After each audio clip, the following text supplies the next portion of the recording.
nakita niyo na muli, no, ang ating Little Teacup. Simula na ng 20% ang programang Puno ng Puso para sa mga seniors. At ngayong hapon, hindi pa senior ang ating kasama. Salamat naman at siya'y nagbalik. Walang iba kundi si Marge Balitos.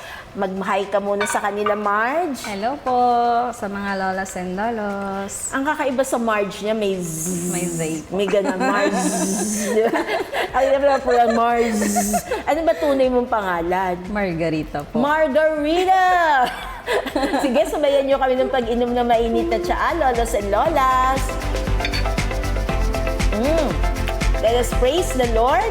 And give Him thanks. Napakaganda ng ating pinagkwentuhan. Pati nga si Saint Charbel ay nakasama sa kwentuhan Yes, natin. Ang mga pinapanalangin. Iintayin namin na sa mga susunod na panahon, may answered prayer, no? Yung gusto mo pang kasunod na pamangkin para sa kapatid mo na nasa malayong lugar ng Australia. So aabangan ho natin yan kasi pinapakita ng Diyos that there is truly power in waiting.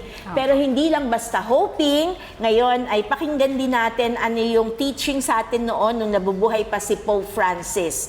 Ang sabi niya, prayer is the first strength of hope. Ulitin ko, sabi ni Pope Francis, prayer is the first strength of hope. You pray and your hope grows. It takes a step forward. I would say that prayer opens the door to hope. So, parang alam na ng lolos and lolas natin na medyo pabigat na ng pabigat ang ating pag-uusapan. So, hindi na lang basta hoping, hindi na lang basta waiting, kung hindi, napakalaking role ang ginagampanan ng panalangin. So, Marge, ang ganda nung humble beginnings mo, kasi nung kabataan mo pa talaga ay nayakag ka na, no, sa parokya, through tahanan ng Panginoon. Yes po. Tapos naging proclaimer of the Word of God as lector commentator, hanggang talagang ikaw naman ay naanyayahan na to work full-time sa dalawang parokya na ngayon. Tama ba? Ngayon po, nasa Our Lady of Fatima lang po. Ayun. So, lumalakad na, no, yung iyong paglalakbay sa iyong pananampalataya. Pero in between that, paano mo masasabing lumago na talaga yung pananampalataya mo? Nagkaroon na ba ng mga pagbabago or development yung buhay mo mula sa isang simpleng youth na ngayon talagang may mga mabibigat ka ng hinaharap at hinahandle na responsibility sa loob ng simbahan? Opo. Malaki rin po yung improvement ko po as dating youth na ngayon po ay nasa parokya pa rin. Kasi dati po mahiyain po ako. Hindi po talaga ako. Simula po nung nag-lector ako, doon lang po kung parang lumalakas po ng konti yung loob ko po. So, marami pong struggle from youth na nagsisimula pa lang po hanggang ngayon po. So, dun sa journey mo, masasabi mo bang malaki rin ang naging role ng mga matatanda ng simbahan? Opo, yes po. Kasi sila po yung nag-guide po sa amin kung ano po yung tama pong gawin po namin. So, nakapagpalakas ba sila ng loob ninyo? Opo, yes po. Ayan. Malaking tulong po sila sa amin. Tsaka siguro, nung pagdating dun sa prayer life, parang sila talaga yung modelo no? Makikita mo na kahit uugod-ugod na, tama ba? May mga ganyan bang kwento sa parokya? May mga 80 years old na po, pero still pumupunta pa rin po sila sa simbahan. Meron po kaming lector na 80 plus po. Pero malinaw pa naman Nagsiserve pa rin po. Ang galing, Nakakapag-serve pa rin po. So, 80 years old yan. Opo. Sa mga lay ministers, sa Eucharistic ministers. Marami rin po mga lay minister po na medyo may edad na po talaga na nagsiserve pa rin po talaga as lay minister. So, ikaw na bata ka pa kasi nakikita mo ba sila as role models o nabubulong mo minsan na dapat, pahinga na sila? Ay, hindi naman po.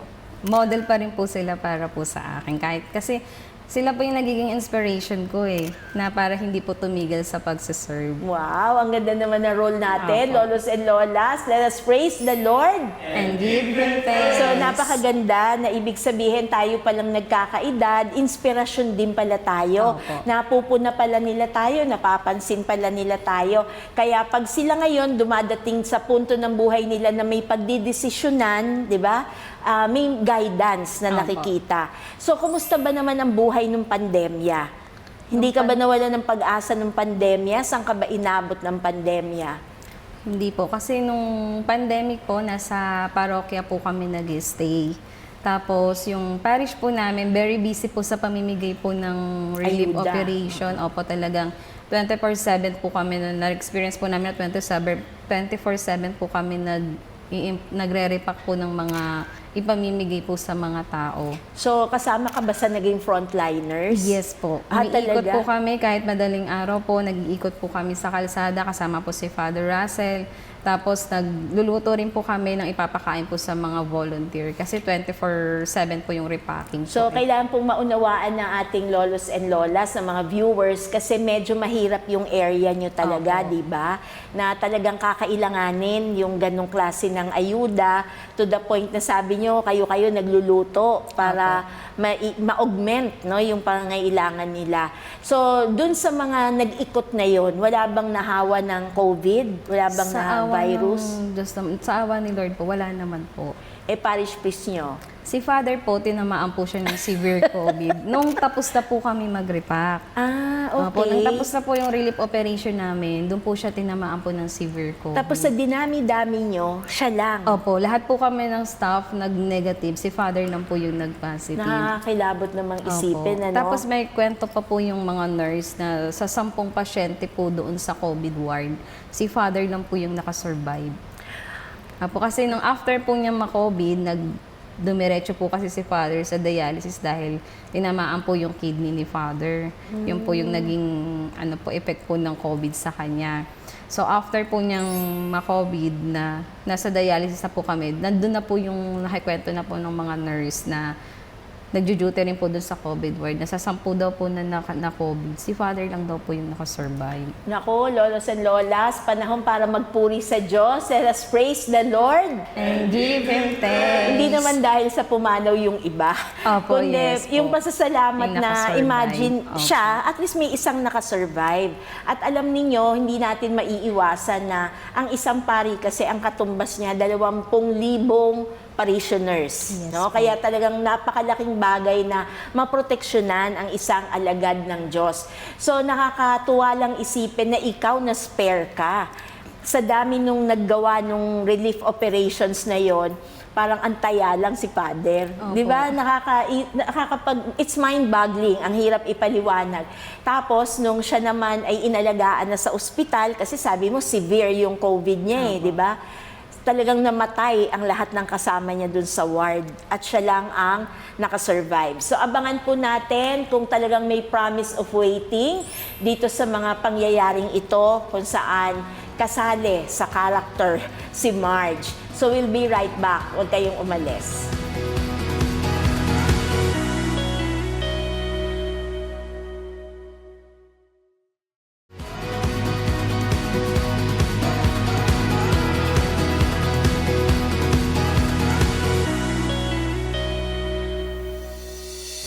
Hello, hello, hello. Napakabigat nitong ating pinag-uusapan kasi binabalikan natin no, yung mga hindi magandang pangyayari at yung magaganda rin naman pangyayari. So babalikan ko lang, yung panahon na yon, mabigat yung power of waiting. Kasi di ba noon, pagka sinwab ka, mag-intay ka talaga, pero yung pag-iintay mo yung may kasama ng panic, di ba? Opo. So at least Tsaka kayo, kaba. sabi mo negative kayo Opo, lahat negative po kami. Pero nung nangyayari yung swab test, ang tagal nun pag i-process nung first wave, Opo. di ba? Anong nararamdaman mo? Nakakakaba po kasi baka mamaya lahat kami mag-positive Kasi kayo talaga ang yung takot lumabas po, tsaka nakaka-paranoid po na ubuhin ka lang, ay baka positive Tapos na ako paano sa ano. nagulat kayo nung sa dinami-dami yung nagtulungan, si Father lang ang nag-positive? Opo.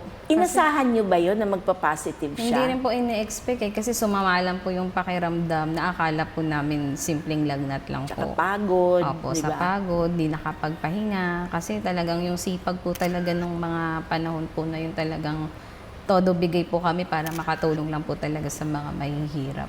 So, napakalungkot naman. Yung period naman na nahiwalay na siya sa inyo, sa parokya. Kasi di ba, anong tawag niya? Isolation, di ba? Opo, naka-isolate. Naka-isolate na. Tapos sabi nga nung nurse, isa lang siyang nakasurvive. At ang next level, hindi nga siya namatay, yung kidney naman niya ang halos mamatay. So, tuloy-tuloy yon yung process nung pagpapagaling na yon, yung procedure sa kanya, diretso dialysis talaga. Actually, Wala nung nang uwi-uwi yun? na-COVID po si father, ako rin po yung naging companion po niya dun sa loob po ng ward. Hindi ka natakot? Ano po parang nabully lang po ako. Kasi nung sumama po yung pakiramdam ni father, na nasa parokya pa po siya, ako po yung nagluluto, nag-aasikaso. Tapos sabi lang po nung isa kong kasama na kapatid ko po na, Marge, kung sino daw yung unang naging companion ni father, nung nagka-symptom siya, yun lang daw yung pwedeng magbantay sa loob. Ikaw yun. Opo, ako po yun. So parang wala nang option kasi yung mga kasama ko po doon may mga anak. Hindi, tsaka ibig sabihin kasi, na-expose ka na sa kanya Opo, di ba? kaya yun, doon po ako. Pero talagang ang na-realize ko lang po noon, yung kalaban mo po talaga doon sa ward po na yun, sa laban na yun, yung depression po. Depression. Oo, kasi ang dami, nakailang doktor po muna yung dumaan sa room namin bago po masabi na positive po siya. Talaga. Kasi doon na po namin nalaman sa hospital na positive na po siya. Tapos yung maririnig mo po yung mga nasa kabilang room na umiiyak po kasi wala silang bantay eh. Hindi mo naman po Oo pwede nga. silang puntahan kasi naka-isolate po sila. Tama. Tapos maririnig mo na lang po umiiyak, kausap po yung family. So, nung nangyayari lahat yan, no, nakakakilabot. Yung una nga sabi mo, ang term mo lang, nabully ka. Opo, Pero dahil nandun ka na, di ba? So, saan ka humugot ng lakas ng loob? At ganyan, nag-iiyakan ng mga kapitbahay mo dun sa ward. Opo, si father po kasi iba po yung pasok po niya. Iba rin po yung entrance ko as companion. So pagdating ko po sa room, sabi lang sa akin ni father, "Oh Marge, buti nandito ka." Tapos napaisip naman po ako, bakit yun yung tanong ni father na buti nandito ka? Kasi Tapos parang late ko handa na po siyang wala eh. Opo, late ko na po nalaman na hindi po pala yung sinabi ng doktor na kung sino yung unang companion ni father, yun na po yung magbabantay. Talagang nabully lang talaga ako nung So, hindi nung pala kapatid joke ko. yun. Opo. Talaga pala. At Tapos, kapatid mo mismo yun. Opo. Pagdating ko po dun sa loob ng room, sabi ko, pwede palang iba. Oo. Pero too late. Opo. Too late. Kaya lang nakapirma na po ako ng waiver, kaya hindi na po ako makaatras. Pero nung lahat nung nangyayari yung panahon na yun, mahaba-haba din yun. Opo. Dahil gusto ko rin naman pong maging nurse, pangarap ko naman po talagang maging nurse, bata pa lang ako. So parang sinabi ko, sige nga, try ko nga. Kasi ngayon parang napakalala po ng sitwasyon eh. Dahil ang dami pong nababalitaan namamatay. Dahil sa COVID, ang daming mga dinadala po sa hospital, na lockdown po yung hospital, hindi po maipasok, ang dami pong ganong senaryo. Sabi ko, sige, try ko nga kung paano ba yung ginagawa ng mga nurse sa ganitong sitwasyon. So, sinagot ng Diyos ang Opo. panalangin mo. Opo, No? Hindi may yes power of po. waiting talaga, Opo. di ba? Tapos parang sabi ko naman, sige Lord, basta may isang tao lang na naniniwala sa akin na magiging nurse ako. Hindi ako nawawalan po ng pag-asa na magiging nurse po talaga ako. Amen. Amen. Let us praise the Lord. And give Him thanks. Pero mahabang panahon yon. Ngayon nagkukwentuhan tayo, parang akala mo mabilis lang. Nung nangyayari yun, di ba, parang napakahaba ng araw, Yes po. napakahaba ng panahon. So, paano yung pati dialysis period, sinamahan mo siya? Opo, kasi nung na-COVID po si father, sinabihan po siya ng doctor na positive siya, parang nakita ko po talaga yung bagsak po eh. Yung bagsak ng katawan, yung bagsak ng emotion, yung parang nasa po siya, nasa depression po siya, yun po yung kinakalaban niya. So parang doon po sa part na yun, hanggang sa nag-follow up, check up na, at sinabi po ulit ng doctor niya na, Father, tumataas yung creatinine mo, nagna-900 ka na, hanggang sa nag-1-2 na po, kailangan na po natin humanap ng donor. Sabihin, Tapos, worse na. habang talagang di na po kinakaya ng gamot eh, kasi nag-try po na gamutin para bumaba yung creatinine, kaya lang, hindi po talaga kinakaya ng gamot. So, sabi po ng doctor ni Father na, pansamantala po, pampahaba ng buhay, kailangan nyo pong sumailalim po sa dialysis. So, nung nag-dialysis na po si Father, yun na naman po, same na naman po yung scenario na naramdaman niya na parang siyang nadidepress na parang ang tanong niya po kasi malala na po ba siya? Yung parang pinanghihinaan po. Eh syempre ako naman po as companion niya dun sa hospital na, Father, ano ka ba? Kailangan niyo pong palakasin yung loob. oo. Father, ano ka ba? Sabi nga po ng doctor, di ba? na kailangan niyo po mag-dialysis para humaba po yung buhay niyo. Kaya wag po kayong mawalan ng pag-asa na di pa po kayo niya mamamatay. Ganun pa po yung parang inaano ko po sa kanya. Para hindi po siya panghinaan. So, nung nangyayari yon, meron ka bang particular na prayer na naaalala na inulit-ulit mo para malagpasan yung pareho, yung crisis na yon on health? Opo. Kapag meron po kasi akong mga kaibigan or family na talagang may mabigat na pinagdadaanan, lagi ko po lang po pinagdadasal na, Lord, ikaw na po bahala sa kanya. Huwag mo pong hayaan na ikabagsak niya po itong pinagdadaanan niya. Wow. So parang surrender. Opo. A prayer of surrender, Yes po. no? Ina-abandon mo na ang sarili para lahat yan sa Panginoon. So nung nangyayari yan, kumusta ang parents mo? Di ba nila inaabangan na ikaw ang kasunod? Kasi exposed kayo, nasa Nung nandun po ospital ako ka. sa hospital, kinakabahan sila na, kahit ako rin po, napaparanoid po ako kasi nagkaroon po ako ng sipon. Siguro dahil lang po sa lamig ng room. Pero nung nagkasipon ako, sabi ko na, naku, baka mag-positive na ako nito. Kasi kahit yung mga doctor na umiikot sa ibang room, Sila nga syempre yung nagpa-positive virus po nga eh. din sila Pero although na balot sila, pero yung virus po kasi yung kalaban. So ikaw naka-PPE ka rin? Opo, all throughout po. Oh. Kahit po natutulog ako, naka-face mask po ako, tsaka face shield, tsaka naka-PPE. Si father nun, ang pasyente ba naka-PPE din? Hindi po. So sila ang nakatiwangwang, naka-expose Opo, sila. Sila po ang naka-expose. So, naisip mo ba nung nangyayari yun? Siyempre, hindi mo pa alam ang ending eh. Ngayon, Opo. nililingon na lang natin eh. Pero sa tingin mo nun, may hope talaga siya o pinapalakas mo lang ang loob ni Father? Opo, may hope naman po kasi umaasa pa rin naman po siya na lalabas po siya dun eh. So siya rin Opo. mismo, meron siyang hope. Opo. So, ang kapangyarihan ng paghihintay sa kalooban ng Diyos. Yes po. So wala nga pong pagdududa, lolos and lolas, sa napakahirap na krisis na ito kasi kahit na malakas ang katawan, pero nung mga panahon na yon, we are all vulnerable. At mabuti na lang, napakalakas ng companion, di ba? Opo. So never ka nag-positive. Nung tumawag po sa room po namin si Monsignor Clem, pinamusta niya po ako, pinaswab niya po ako. Tapos sabi ko, thank you Lord, kasi may isang tao pa po pala na hindi ko kakilala, pero concern po sa akin. Wow. Tapos, nag-aantay po ako ng result, kasi after 2 days pa po yung result. Sakto naman po na Sunday na nanonood ako ng misa, bigla pong may nag-email. Online kasi Opo, ngayon ang mass. Nag-email po, tapos biglang nag-negative po yung result. Parang di ko po alam, yung pakiramdam po na para kang tumama sa loto na gusto mong tumalong kasi nag-negative ka po. Tama. Let's Ganun praise po. the Lord. And give Him thanks. So yun yung mga moments na na masasabi mong grasya talaga Opo. ng Diyos. At ngayon natatawa na lang tayo, tapos na kasi Yes ang po, pandemya. Pero pag nandun ka, nung panahon na yon, yung 2 araw na paghihintay ng resulta, nightmare yun, Opo, di ba? opo, totoo Talagang po. nakakabaliw talaga yon, Nakakaba. hindi mo malaman. Tsaka ikaw nasa loob ka mismo na ospital di ba? Pero salamat na lang sa katauhan din ni Monsignor Clem, shout out Opo. natin, Opo. na lumakas lalo ang loob mo dahil may nag-intindi, nag-aruga at nag-alaga na naisip, naku, paswab na nga, para mabigyan ka rin ng solusyon kung nag-positive ka rin. So, lolos and lolas, abangan ho natin kasi palala ng palala, no? Yung kwento ng COVID, pero may mga grasya, no, along the way. So, abangan ho natin kung ano pa ang kasunod na nangyari. We'll be right back.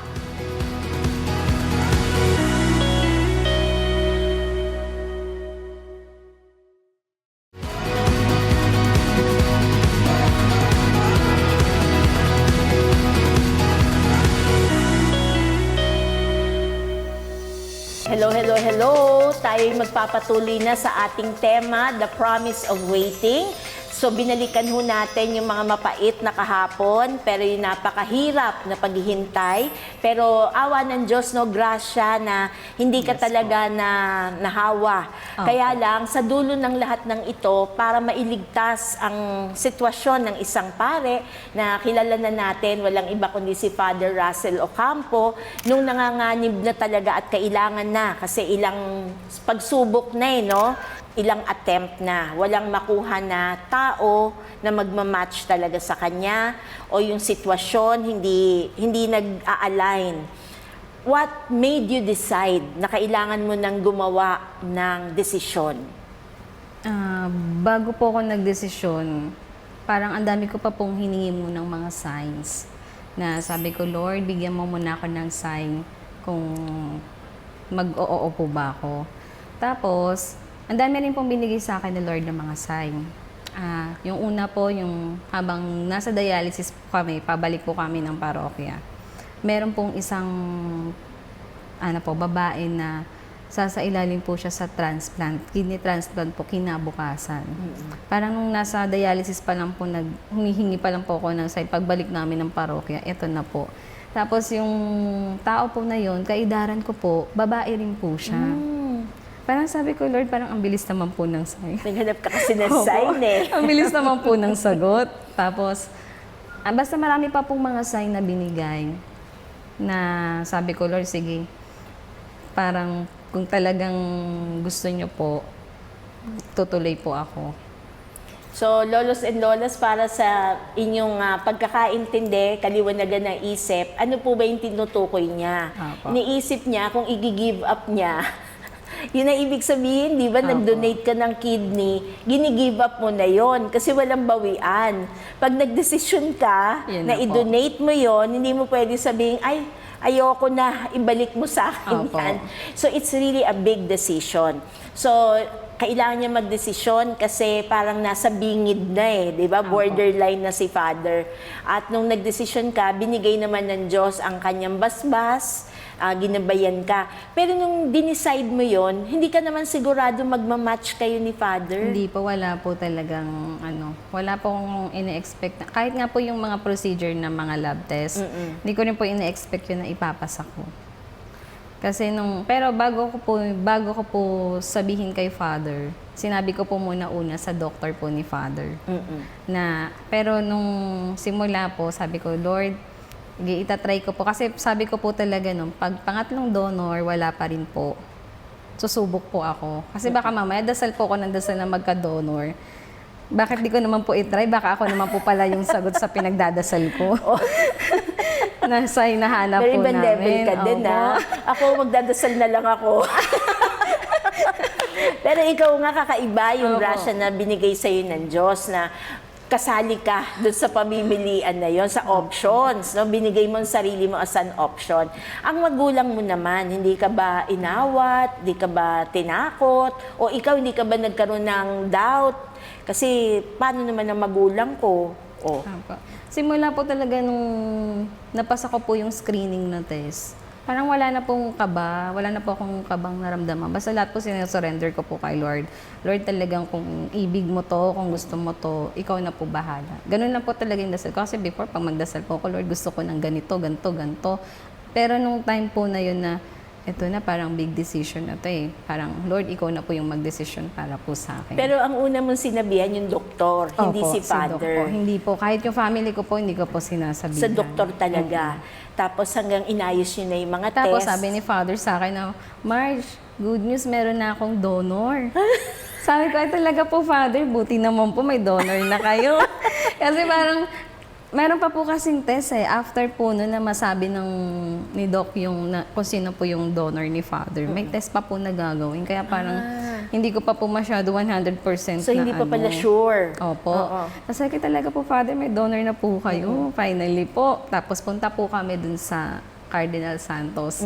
Pagdating po namin doon, sabi ng doctor, Father, kilala niyo na po ba kung sino po yung doctor? Ay, yung donor nyo. Sabi ni Father, hindi pa po. Ayan po, si Marge po yung donor nyo. Tapos parang, ano mo po yung pakaramdam na parang nabuhaya, nagkaroon ng pag-asa ulit.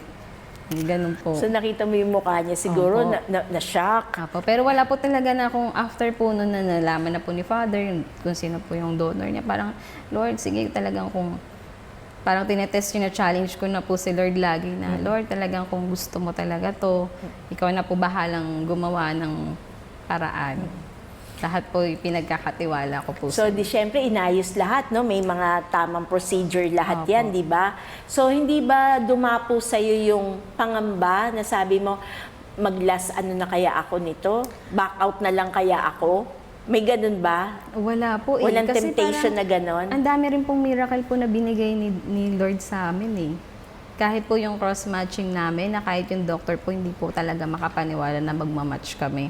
Parang miracle daw po talaga yung nangyari na nag-cross-match kami ni Father, tapos nag-match po kami. Tapos dahil hindi po makapaniwala si Doc, inulit pa po. Ah, talaga? Opo, bago po kami magkaroon ng schedule ng transplant, pinaulit pa po ni Doc yung cross-matching namin. Para sigurado. Masigurado, Oo. opo, na talagang match po ba talaga kaming dalawa.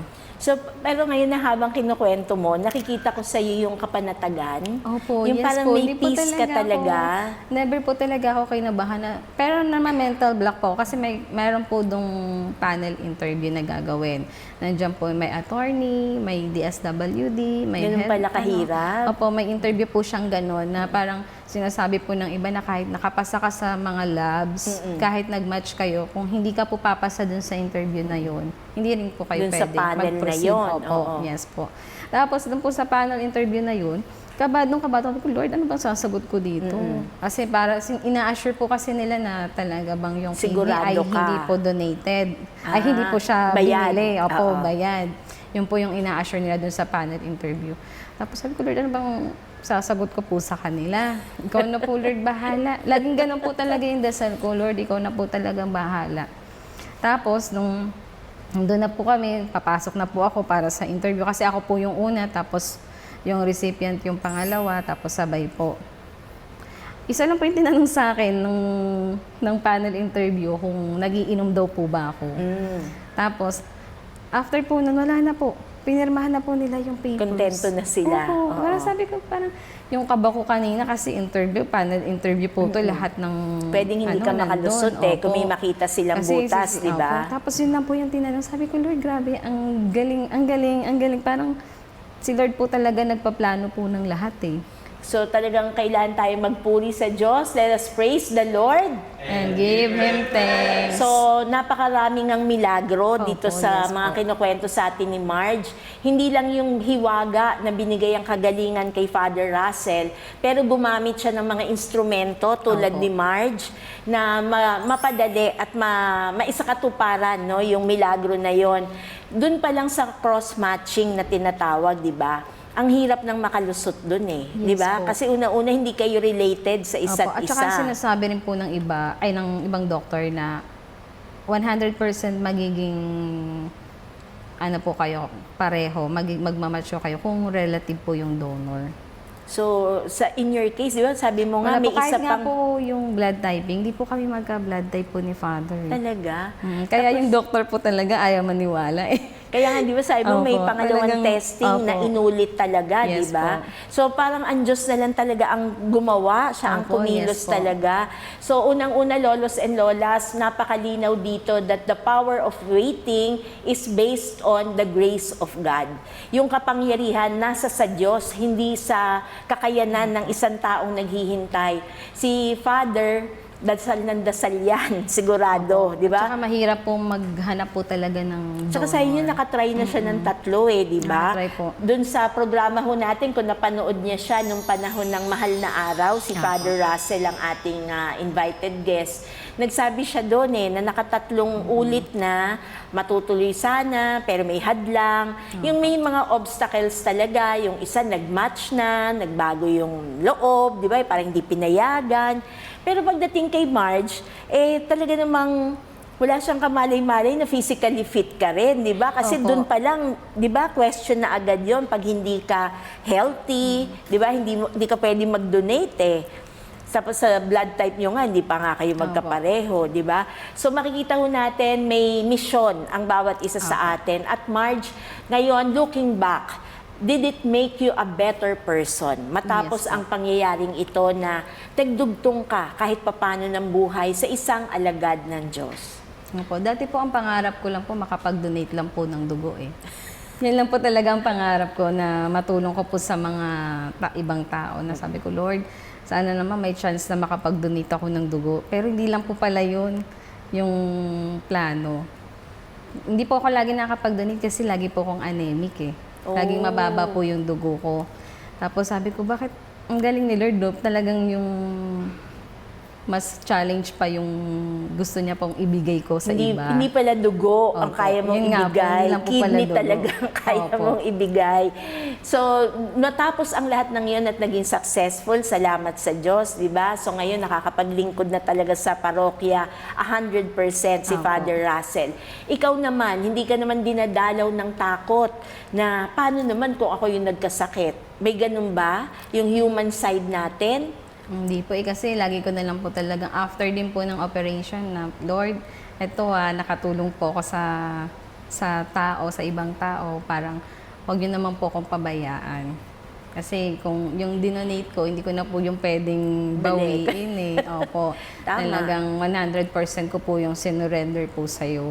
Totoo. Opo. Kaya kung ano man po, yung i-return niyo po sa akin yung magandang kalusugan po. So nakakatuwa, Marge, ikaw ang naging sagot, no, sa panalangin at mahabang paghihintay ng isang tao na bumigay ang kanyang kidney sa panahon na dulot ng pangangailangan ay tumulong din naman, no, sa iba. 'Di ba kayo ay nandoon para tumulong sa nakararami?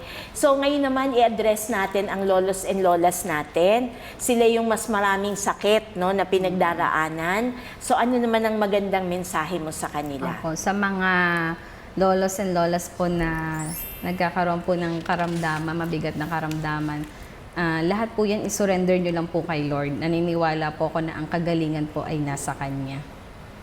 Amen. Let us praise the Lord. And give Him thanks. So, lolos and lolas, napakayaman nitong mga nakaraang Lunes natin.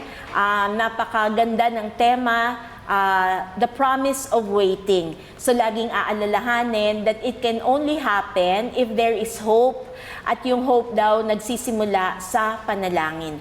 At ngayon, buuin natin yung litany of waiting. At ang sasagot po nating muli ay, Jesus, I will wait with you. Pakiulit po natin. Jesus, I will wait with you. In the name of the Father, and of the Son, and of the Holy Spirit. Amen. When I feel stuck, Jesus, I will wait with you. When discerning big decisions, Jesus, I will wait with you. when I am tired, Jesus, I will wait with you. when I am sick, Jesus, I will wait with you. when I am uncertain, Jesus, I will wait with you. when no one else will wait with me, Jesus, I will wait with you. through the pilgrimage of my life, Jesus, I will wait with you. Let us pray. Son of God, Emmanuel, you are my hope. In all circumstances, help me to wait with you, on you, in you, and through you. Amen. Amen. In the name of the Father, of the Son, of the Holy Spirit. Amen. Let us praise the Lord. And give Him thanks. So maraming salamat unang-una sa Panginoong Diyos na binigyan ka ng ibayong grasya na kakailanganin mo sa magandang naging mission mo sa pagdurugtong ng buhay sa isang alagad ng Diyos. Salamat, Father Russell Ocampo, for the hope in your heart that you did not stop waiting na hanggang sa dumating ang solusyon sa iyong health issue. At salamat din sa iyo, Marge, lalo na sa iyong buong pamilya na ikaw ay sinuportahan sa napakabigat na desisyon na yan. Ang dinugtungan mo ng buhay ay hindi lamang isang ordinaryong tao, kung hindi isang alagad ng Diyos na nangangalaga sa kaluluwa ng higit na nakararami. Maraming salamat sa iyo, Marge. Hanggang sa muli, thank you rin sa inyo, Lolos and Lolas. We'll see each other again next Monday. Bye-bye!